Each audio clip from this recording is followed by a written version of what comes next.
Welcome to Leonard Lopate at Large. I'm Leonard Lopate. Look around your office, turn on the TV. Incompetent leadership is everywhere, and there's no denying that most of those leaders are men. Why is that? If so many men make lousy bosses and political leaders, why are they so good at obtaining those positions?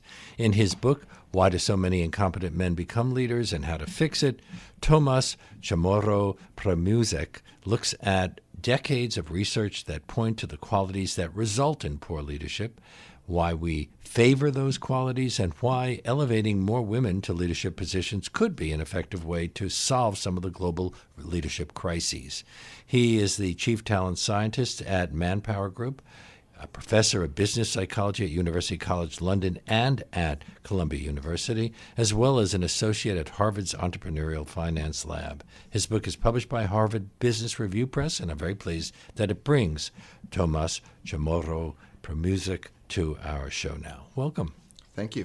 I hope I got your name right. Better than 95% of people, I would say. Where did you grow up? I grew up in Argentina, in Buenos Aires, in the center of the city. In the Villa Freud, or I guess it's Via Freud. That's an area that has a high concentration of psychotherapists. Did that determine where you might go in your life? I think so. It's inevitable, you know, and I would say we have the highest concentration of psychoanalysts in the world. And that keeps on growing because if you want to be a psychoanalyst, you have to be in psychoanalysis yourself. So it's almost like a pyramid scheme, you know? It keeps on kind of multiplying and multiplying in Paris. So when I was growing up, our dog had a shrink, who obviously was treating our problems, not the dogs. The dog seemed very embarrassed, and so everyone around you was a therapist, and that's how I thought, okay, if I'm going to study something, I'm going to do that. I assume you're too young to have been born when Perón was in power. He had already gone. His second wife was still alive, but mostly my early years were, during the end of the military dictatorship. And then I had the beginning of democracy, which was very ineffective. So I saw different forms of incompetent leaders. They changed the ideology, but the level of incompetence was always very high. And you have said that looking at the support for dictatorships, you asked, how can smart and educated people make self-destructive leadership choices term after term? Exactly, because when we look at bad leaders in business or in organizations, you can't really blame employees. Those leaders are chosen by other leaders who might not be very good themselves. But in democracies, people vote with the best of their intentions and they want to prosper, and yet they are fooled or tricked by leaders who are not as good as they seem to be. You're a leadership psychologist. Was that already an existing field of study when you went into it?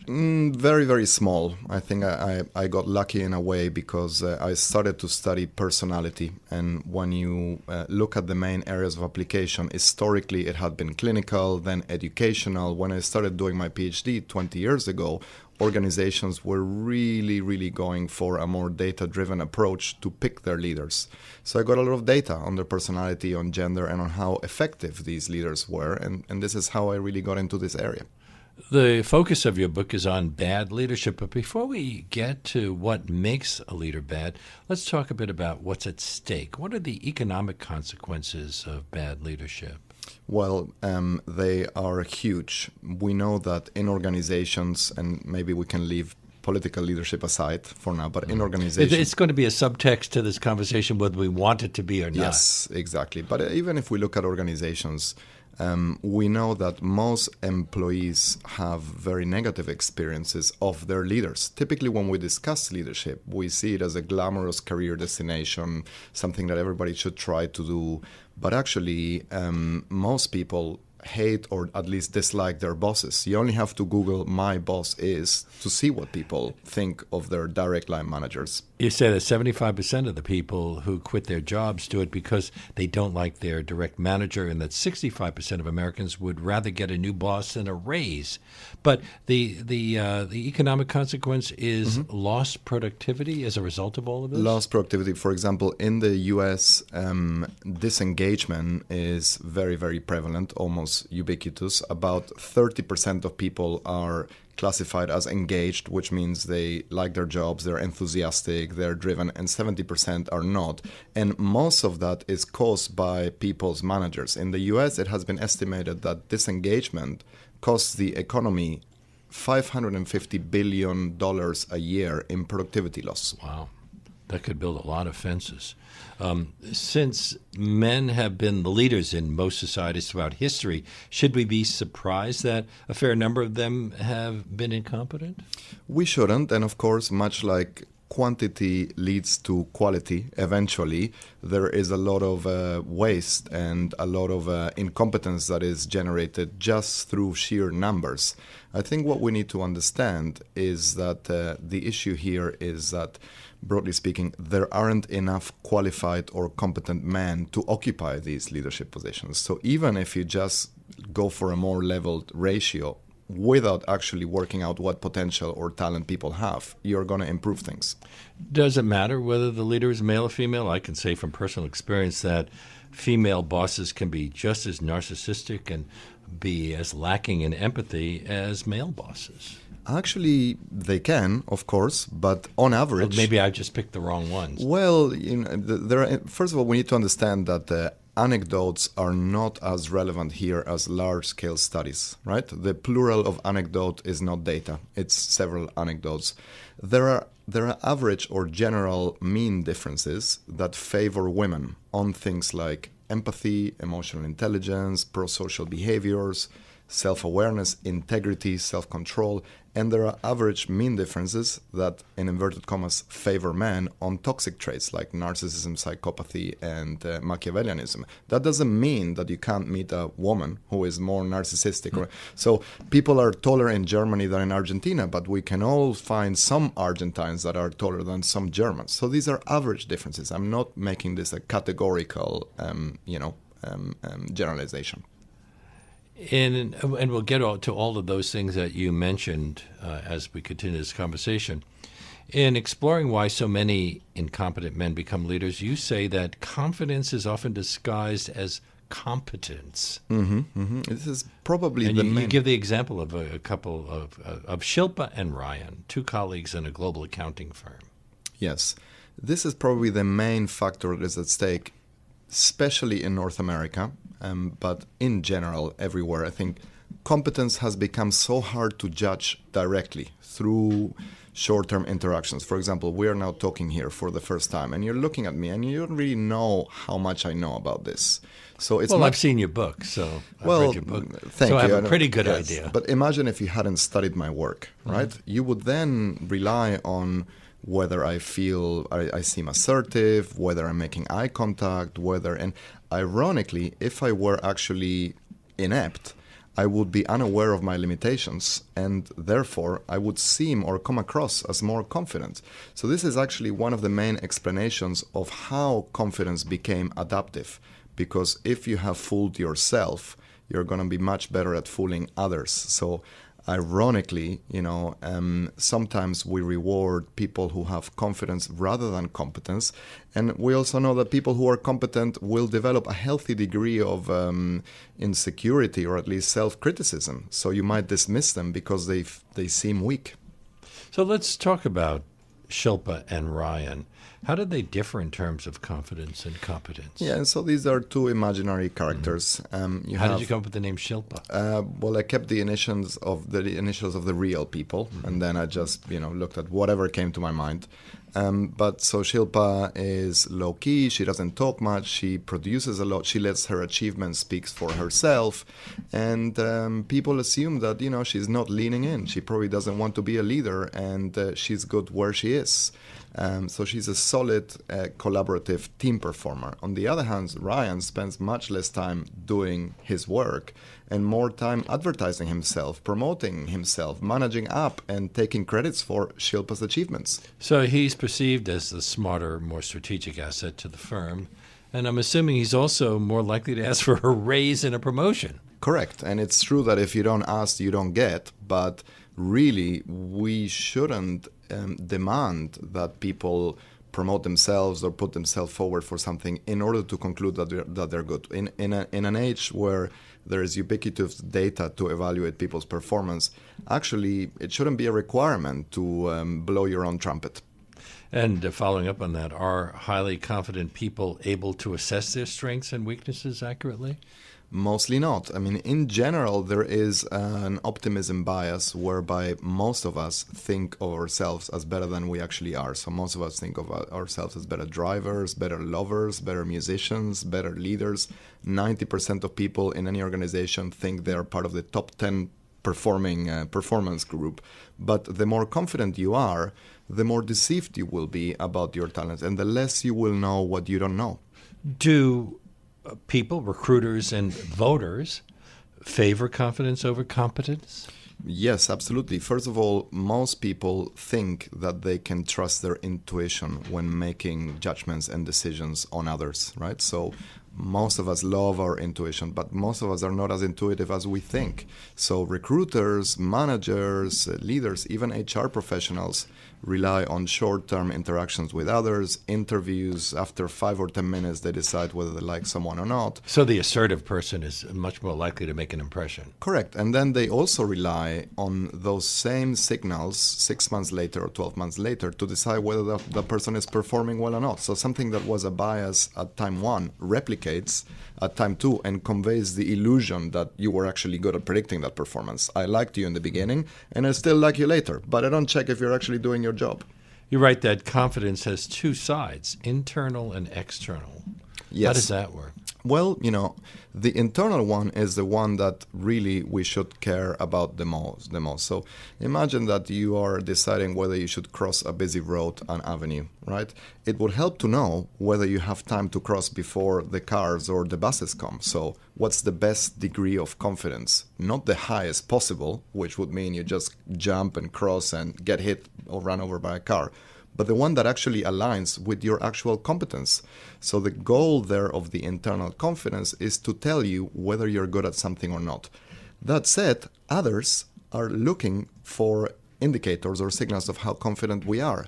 And when people say, oh, just fake it till you make it, well, it obviously helps to come across as confident to others, because they would assume, okay, this guy or this girl seems to be really good. They seem to have no insecurities, no self-doubt. They probably know what they're talking about.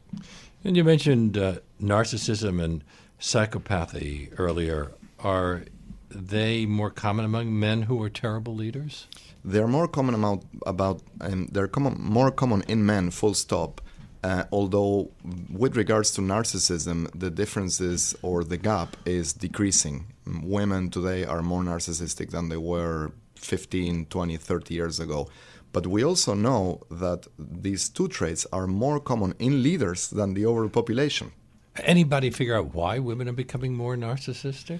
Well, I think it has to, if you look at changing roles in our society. Culture expects women to be more feminine today in industrialized nations, where I think the assumption that is being made is that women need to emulate men in order to be as successful.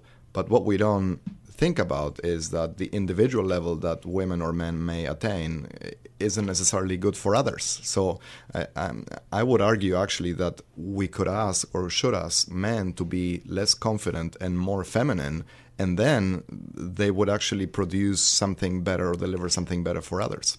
What are some of the symptoms or indications of a narcissistic leader? Narcissistic leaders tend to be entitled. They are very self-absorbed and self-focused. They don't accept any mistakes. They get very aggressive and defensive when criticized. They want to be the center of attention. They have an inability to empathize with others or connect with others. And they spend a long time managing their appearance, their reputation, and it's all about them. So when they are leaders, you can't expect them to care more about their teams and subordinates than they do about themselves. Don't a lot of people find those qualities attractive in leaders? It's become a major topic on talk shows these days. And no doubt we are living in a narcissistic culture. Look at our role models, right? Look at the success of Kim and Kanye. I think we've always admired people who are famous, but our admiration for people who admire themselves or are famous for being famous has been rising. By the way, if we continue like this, in 50 years' time, we would look back to this day, 2019, and think that, wow, Justin Bieber, Kim Kardashian, Kanye West, they were really modest and low-key individuals compared to what we will have in 50 years' time. Oh, boy. I guess I should be grateful I won't be alive at that time. I'm speaking to Tomas Chamorro-Premuzic about what he's written about in his book, Why Do So Many Incompetent Men Become Leaders and How to Fix It. This is Leonard Lopate at Large on WBAI New York 99.5 FM. Why are narcissists more likely to become leaders? I think there is still the issue at stake that when somebody is unaware of their limitations or unjustifiably pleased with themselves, we admire them and we gravitate towards them. Freud actually made this point 100 years ago. He said, people want a leader so that they can relinquish or give up their own level of narcissism and love somebody who is powerful and will love them back. And when that person is very narcissistic, it's even more likely that we will be drawn towards them. Narcissists have great visions. They tell us that they're going to change the world, make our future brighter, and all these things. So we are drawn to this level because it taps into our own narcissism. If you're going to tell me that you're going to make me successful, rich, great, I will love you, and I will expect you to love me back, even if it's a delusion. But not everybody is drawn to it. Some of us are turned off by what we perceive as narcissism. What does that say about us? Well, it's certainly more rational to try to evaluate what a leader actually proposes, what he or she can do, and even when we look at the impact that charisma has on people's preferences for leadership, kind of leaders or leadership profiles, we glorify charisma, but it's an emotional vehicle of influence. In a logical world, it shouldn't matter whether somebody is magnetic, whether somebody has great charm, because what matters is how competent the person is and whether they have the right intentions or not. Has anybody looked at past American presidents to determine if they had narcissistic tendencies? Yes, there are a couple of studies that are, academic journal articles where people took different biographical records of past presidents and sort of indexed those traits and the words they said in speeches, the degree to which they sought notoriety and featured in the media, etc. And comparing them to the overall population, they found that on average, American presidents tend to be much higher on narcissism than the overall population, which makes sense. Sort of. I mean, who else would want to run for president? You have to think pretty highly of yourself. And to actually persist and achieve it, clearly there can't be much self-doubt there. So are there beneficial sides to some aspects of narcissism? After all, we've had some highly effective presidents. Should I assume that Lincoln, both of the Roosevelts, some of the others who we consider among the greats, were less narcissistic? Or more narcissistic? I would say less. I think in general, since in the 1960s, the turning point, I think, is when JFK beats Nixon in the first major televised debate because Nixon is sweating, in effect. Then the televisual age starts, and today social media age is the same. I mean, the best predictor of whether people vote for someone or not is whether you want to have a beer with that person or not, which will never happen. But we just make these inferences based on how people present, what their style is, and we pay very little attention to substance. Well, it's been said that JFK had more charisma than Richard Nixon. On the other hand, Richard Nixon did wind up becoming a twice elected president. Correct. And I think that charisma is neither good nor bad in itself. It's an amplifier. If you have a leader with great levels of competence and good integrity, charisma will be very helpful because it will help that leader influence people and help them operate like a team and achieve a goal. But if that leader has no competence or no integrity, then charisma will make him or her much more lethal. Mao, Hitler, and Stalin would have been a lot less detrimental to the world had they had no charisma. You write that charisma exists in the eye of the beholder only. So that means that the charisma isn't universally perceived, and the leaders you mentioned weren't admired by everybody. But how does it differ from narcissism and psychopathy? Well, charisma is just an attribute that people see or assign to a leader. A lot of work has looked at what predicts whether somebody is seen as charismatic. And you're absolutely right. It's in the eye of the beholder, but in a way it's in the eye of the we-holder, because there are collective attributions that mean that people do agree, much like they agree on whether someone is attractive or not. And it's when people are attractive, when people are tall, when people are brave, when they seem confident, when they are articulate, and when they are powerful, we are more likely to say, wow, this person is charismatic. So if we believe that a leader has charisma, are we more apt to overlook their flaws? Absolutely. You tolerate their flaws much more. This is one of the main dangers of electing politicians or having leaders who are charismatic, because then we focus just on their style and not much on their substance. And we sort of want them to keep being in power so they entertain us, and we're less likely to focus on whether they're actually doing a good job or not. Until recently, I would assume that most people only thought of women as being charismatic when they were movie stars. But now it's become an issue during this upcoming presidential campaign. Who has more charisma? Yes, and I think I find it hard to believe that in the near future any candidate will be able to win or get far in a presidential election in the U.S. If they're not charismatic, because they have to be in the media all the time and they have to be judged based on their interactions. You know, the politicians today are entertainers. They are celebrities. At the same time... TV has made them that, and the internet. It has, but at the same time we have examples, right? We have examples. In Germany, when people vote, a lot of voters go to a website, they answer a survey with 50 questions that is designed to explore their attitudes towards health, the economy, labor laws, the environment. And once you finish that survey, it tells you you will vote for this person because they are actually representing your attitudes. Can you imagine that happening in America?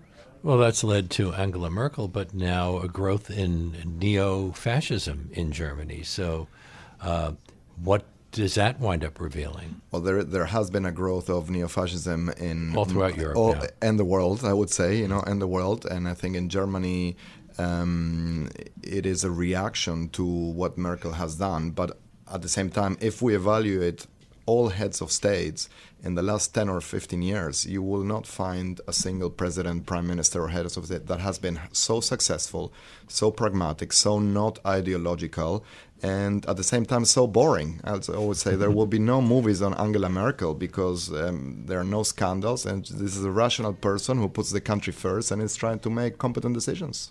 You write that organizations would be well advised to hire people with moderate amounts of charisma. Well, how can you measure something like that?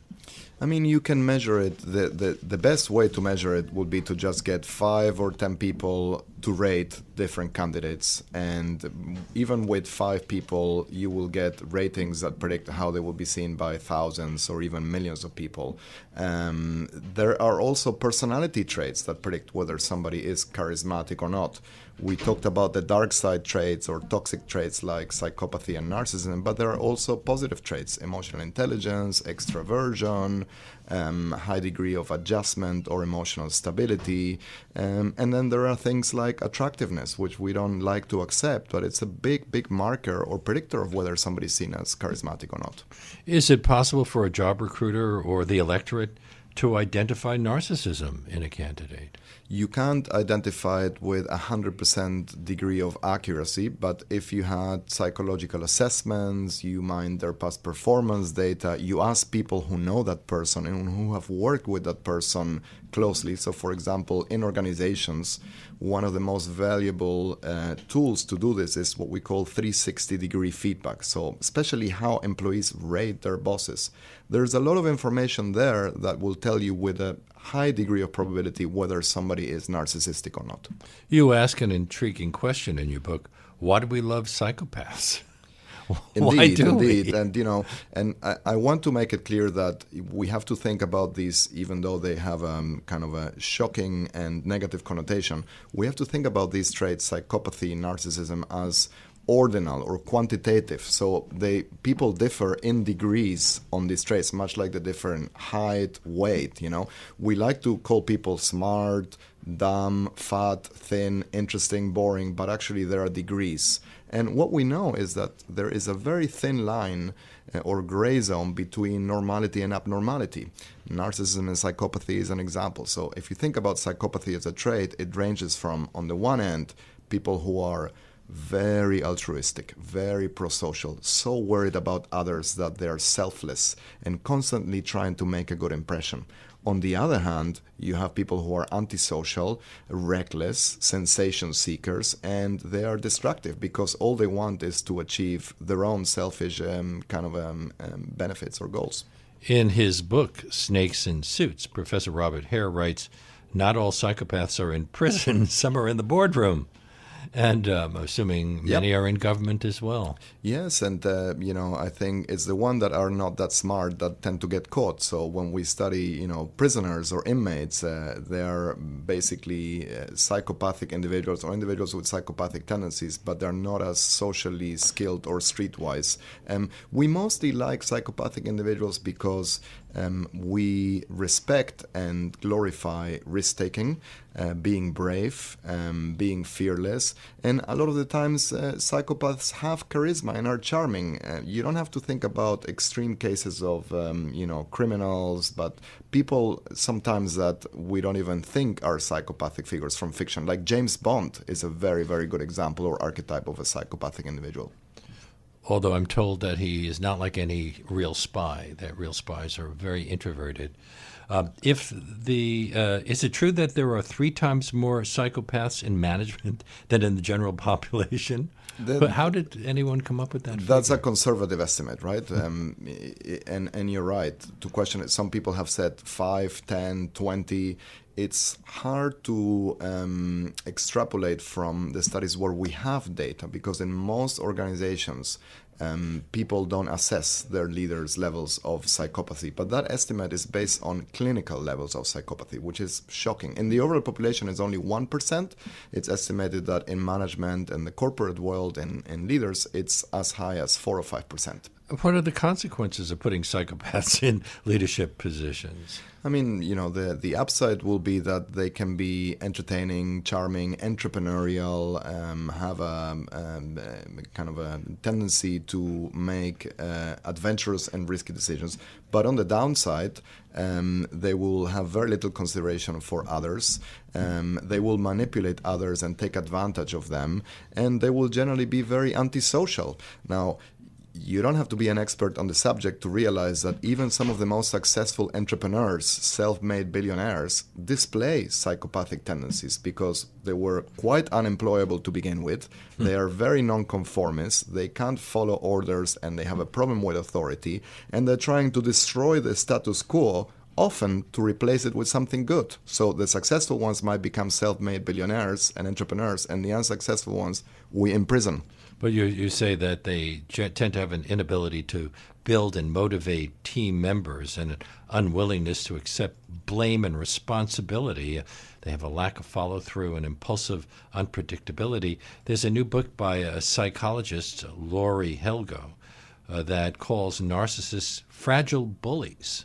Well, and that's a very interesting, I think, assertion. There are broadly 2 types of narcissists. we have the insecure or neurotic narcissists who would be fragile because they need to belittle others and bring them down so that they can, raise their own self-esteem levels. And equally, they're constantly looking for validation. Social media has created a narcissistic ecosystem where I need to post stuff all the time so that you like me, and if you don't like my activity, I can be depressed. So people who post more selfies are more likely to be narcissistic? Correct. And social media activity is a good way to track or monitor or even infer people's level of narcissism. On the other hand, you have the psychotic or deluded narcissist who is not insecure. They're just megalomaniacs, and they have very, very high unrealistic levels of self-esteem or self-concept, and they sort of replace reality with a deluded fantasy version of themselves. They're their own hero.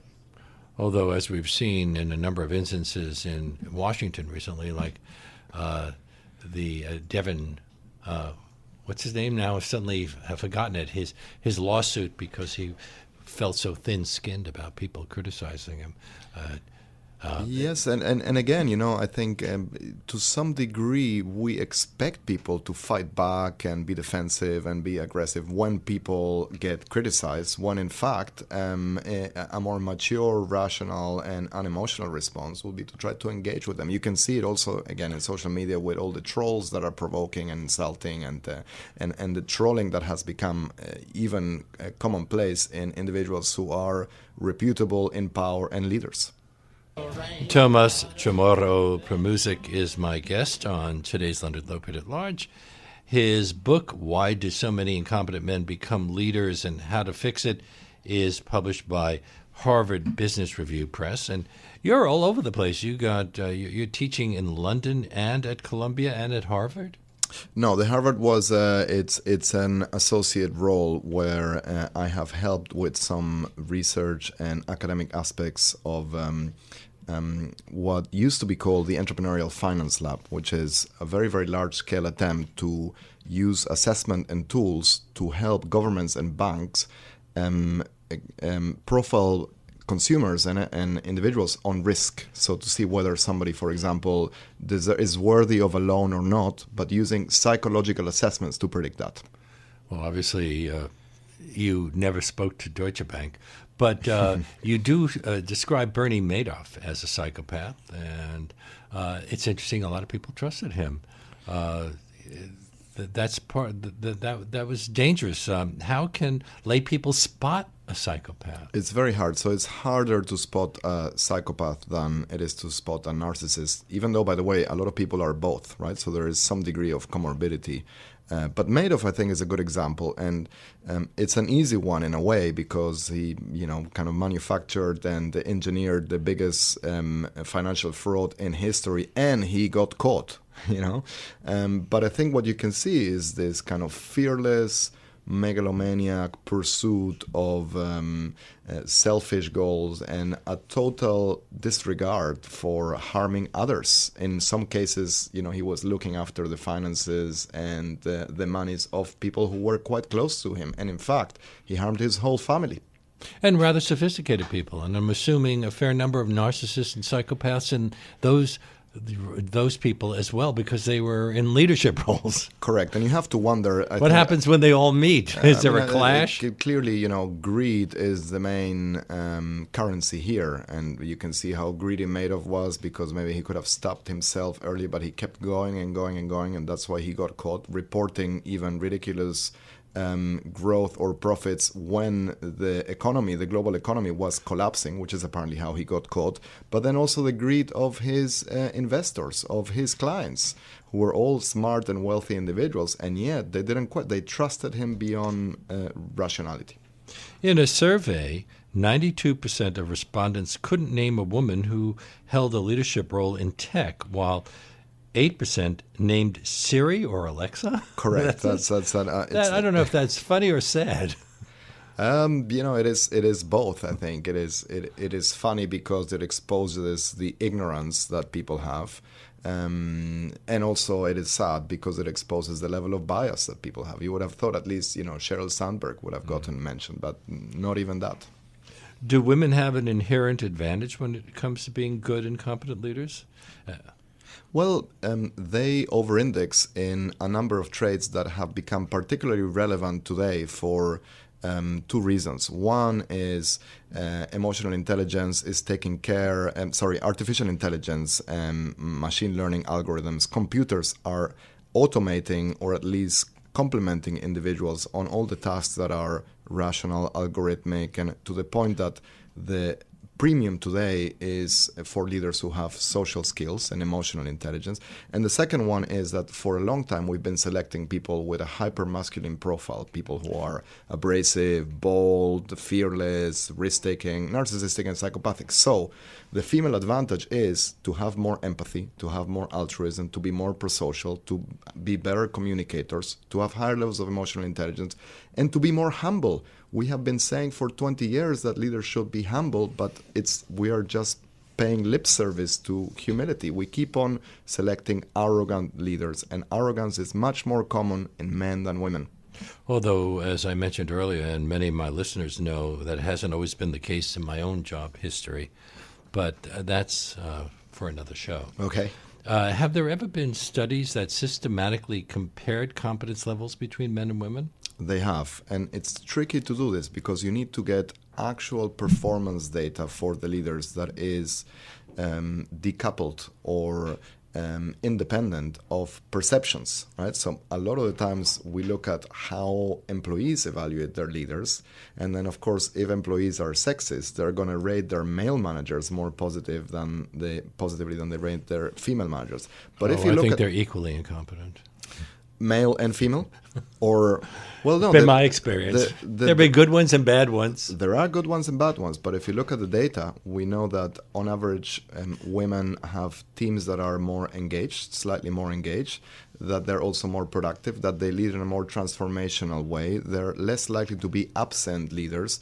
They're less likely to lead in a dictatorial way, and they're more likely to actually develop, coach their employees, and evaluate them fairly. And some people say, well, isn't that just because it's harder for women to become leaders, so therefore the ones that are there go through more scrutiny? And the answer might be yes, in which case the solution is not to make it easier for women to become leaders so that we have more incompetent female leaders, but to make it harder for incompetent men to become leaders when they shouldn't. You've mentioned emotional intelligence during this conversation, EQ. What's the science that supports the existence of EQ?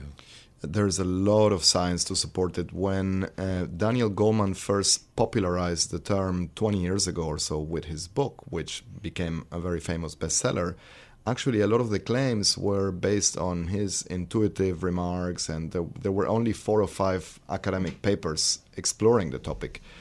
Now we have something like 3,000, and a lot of those studies have done a very, very simple thing, which is to evaluate what the leader's level of EQ or emotional intelligence is, and to compare what impact do leaders have based on their EQ on their teams. And what you find is that leaders with higher levels of emotional intelligence tend to have teams that are more engaged, more productive, they stay with them longer, they're less likely to quit. They can even pay their employees less, and they would still want to work for them compared to leaders who have low emotional intelligence, who will be, very excitable, grumpy, unpredictable, and hard to please. Do women tend to have higher EQs? Yes, and the difference is small. It's to put it into perspective. The height difference between men and women is about twice as large on average as the difference in EQ favoring women, right? So it's a small difference, but if on top of that you look at also empathy, self-awareness, humility, and altruism, then you're getting to differences favoring women that are comparable, if not bigger, than the height difference that favors men. Is this something that people who are doing hiring are aware of? Do organizations actively recruit leaders with high EQs? More and more do. It's still a minority, I would say. The majority of organizations don't even use predictive assessment tools or data to actually screen or profile their leaders. But emotional intelligence is a rare case where organizations are following the science because they know that to have good soft skills, people skills, and basically being able to control yourself, not just manage others, is critical. This is especially obvious in the hashtag #MeToo age, which has harmed organizations because it's no longer okay for leaders to bully, harass, and misbehave. The reputational damage is very big. If you get people with EQ, that's less likely to happen. Is there any link between EQ and IQ? Zero. The correlation is zero. So we might all be able to think of people with high IQ and low EQs, especially if they're super smart.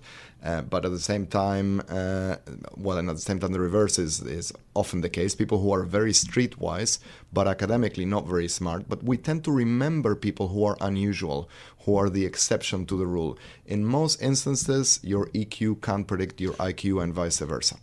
How does one identify a person with a high EQ in a job interview? The best way is to avoid interviewing them altogether and just give them a scientifically validated assessment, so a scientifically derived assessment. And really what you're looking at is basically, is this person emotionally stable? Can they manage themselves? Are they self-centered or not?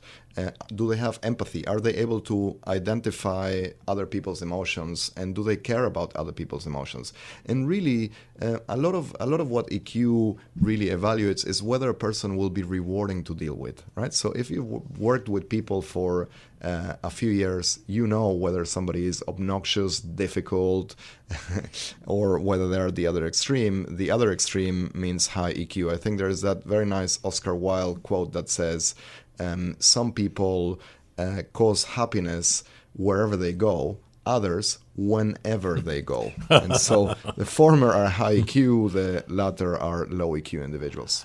You say that the characteristics of a good leader are intellectual capital, social capital, and psychological capital. Mm-hmm.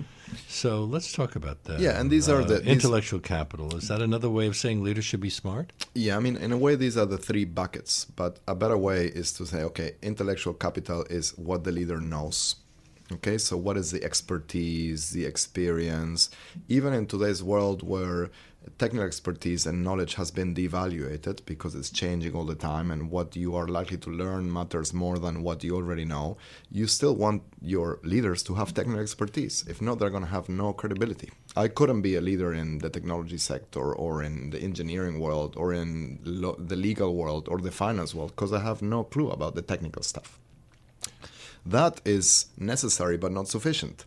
On top of that, you have psychological capital, which includes intelligence and learning ability, how fast a person will adapt to new environments and solve complex, learning problems. And then personality. Will they have people skills? Will they be able to manage themselves and others? Will they have integrity? Will they be honest? Will they be humble? And finally, there's social capital, which is often neglected, but it matters what your network is. Who you know is always as important as what you know, and this is where we get into the uncomfortable conversation of social mobility and inherited wealth, privilege, and status. And good leaders need to influence people and sway them to do things. Yes, and that's really the important reminder here is that we should judge a leader's performance based on how he or she affects the team. Good leaders turn a group of B players into an A team. Bad leaders turn a group of A players into a B team. Good leaders persuade individuals to set aside their selfish agendas to achieve something as a collective unit. So fundamentally, leadership is a psychological resource that enables people to work together to achieve something they couldn't achieve individually. You would see that with the manager of a sports team. Correct. And the world because some really get everybody to pull together and others don't know how to do that. Yeah, and I love the sport analogy because on the one hand, things are a lot clearer. There are clear rules of the game. You can look at where teams are doing in the table, whether they, even relative to the money they spend, are they doing well or not. On the other hand, it's still not rocket science. People still have debates as to whether if a team did well with a new manager, is that because of the work that the previous manager did, the foundations or not. And in the world of organizations, civil jobs is a lot more complicated because the rules of the games are not clearly defined.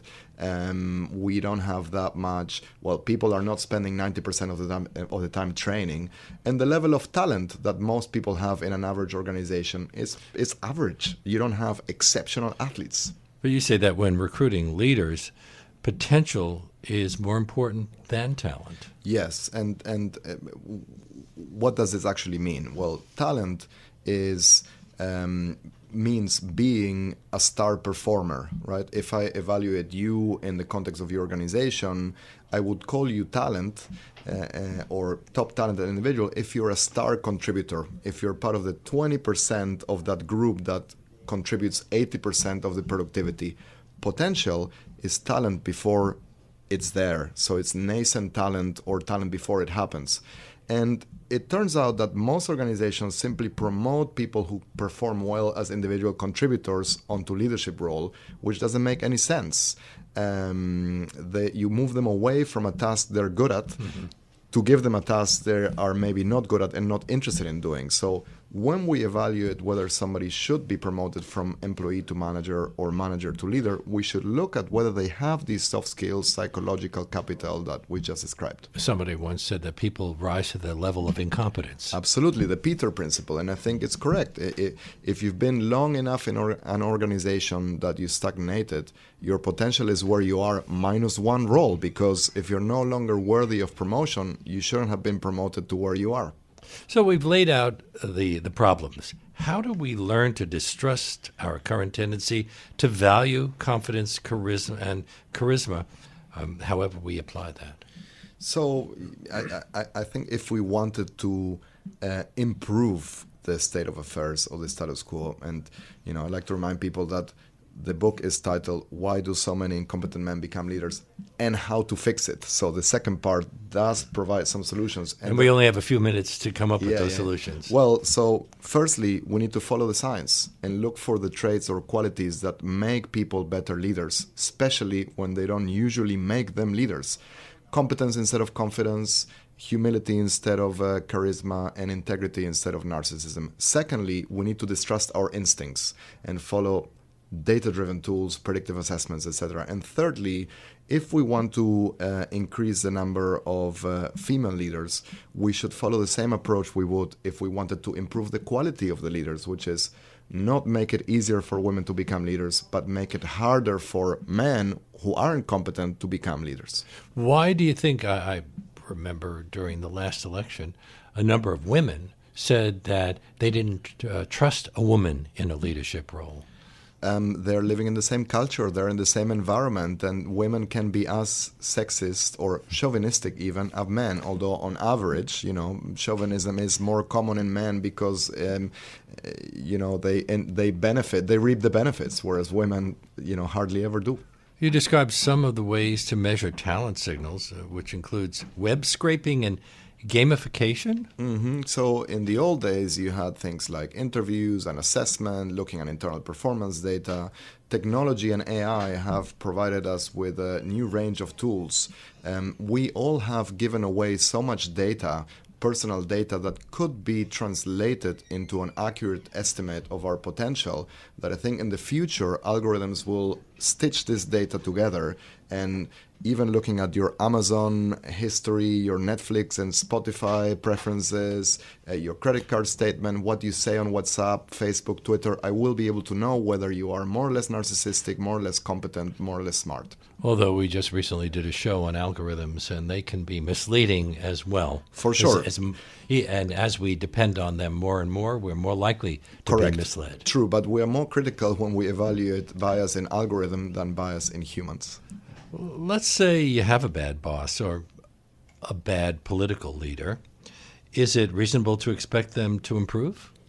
I would say that for 30% of incompetent leaders, whether they're in business or politics, we can expect improvements of about 30%, right? So you can't turn somebody. A lot. It's not bad, and the key is that they actually want to change, which requires self-awareness and which requires them to be somewhat coachable. Then they also need to have the right level and type of advice and help and support. Do leadership qualities vary across cultures? They do somewhat. So the generic traits or foundational competencies that make people good leaders are always the same. You always want leaders with more competence, and you want them to have more integrity, more people skills, more self-awareness, and more humility. But there are degrees to which these qualities are liked more or not. So, for example, in collectivistic societies in East and Asia, humility is valued more than in the West. Well, take a country like Venezuela. I don't want to get into which side is right or wrong, but a very wealthy country is now really struggling. And there are an awful lot of people who support the leaders who put them into that position. Correct, and I think that you can see that populist charisma still eclipses actual competence. The country I grew up in, Argentina, was one of the richest countries in the world in 1890, and the GDP at that time was higher than France and Germany. It's also the only country that has been in perpetual decline. It keeps on getting worse and worse and worse. And even more than Brazil, which was once at one point Brazil was predicted to be one of the big three: the United States, China, and Brazil. Correct. Well, Brazil has 200 million people. We have 40, but still, relative to its population, worse than Brazil. And people wonder, how is that possible? Well, one bad government after another. Which was chosen by the people, wasn't it? Or is the process rigged to some degree? Well, what's that Winston Churchill quote, that democracy is the worst political system except for all the others? That might be the case. I think it's just very hard today for the average voter to assess whether a politician is competent or not. Are you a leadership coach? I do some coaching, yes. How do you know if a boss has the potential to improve his or her leadership skills? Actually, I look for whether they have a minimum level of curiosity, whether they have a minimum level of self-awareness, whether they are self-critical, whether they can look at their performance data and admit that there are things to fix. So sometimes the potential clients that I'm referred don't have that minimum level of coachability, and then I say, sorry, I won't take their money. I can't work with them. Really? Yeah, and then you can spot that. I can. A lot of the times, actually, what I do in my coaching is lower people's confidence so that it aligns with their actual level of potential or competence, and they get better. You need to know that you're doing something wrong and that you're not as good as you think if you're really hoping to improve. We mentioned earlier that there are many countries right now that have moved toward a kind of neo-fascism. In many cases, countries where fascism was a total disaster in the past. So do we have short memories, or does fascism appeal to people because they see it as implemented by strong leaders who will change things and not happy with what they have right now? I think it's a combination of both. Still, even if we look at 200 years of history span, that's a very short time frame in the grand scheme of things. We've existed for 200,000 years or so. But I think that the main trend we're seeing now is an upsurge or a rise of populism. It can be right-wing or it can be left-wing, but the reason for this is that it's paradoxically, in the information age, it's very easy to be ignorant, and it's very easy that's what we complain, or we are alarmed by fake news, etc., because people want to confirm their beliefs, and when leaders come and blame others for their problems, that has a very, very powerful and seductive effect. The reason that some people will believe even the most outlandish conspiracies exist? Absolutely, because it's self-enhancing, especially if it helps them not blame themselves for problems, And it's a lot of the times what people want is to have their sense of pride restored. They don't even want to improve their economic conditions, but they want to feel that they are as important as they once were. I've been speaking with Tomas Chamorro-Premuzic. His book, Why Do So Many Incompetent Men Become Leaders and How to Fix It, is published by Harvard Business Review Press. It's been a great pleasure having you on our show. Thank you so much for having me. And that brings us to the end of today's show. My great thanks to Tomas, to Susie Stoltz, who produced today's segment, to Charlie Morrow, who composed our theme music, to Reggie Johnson, who was at the audio controls, and to my executive producer, Jesse Lent.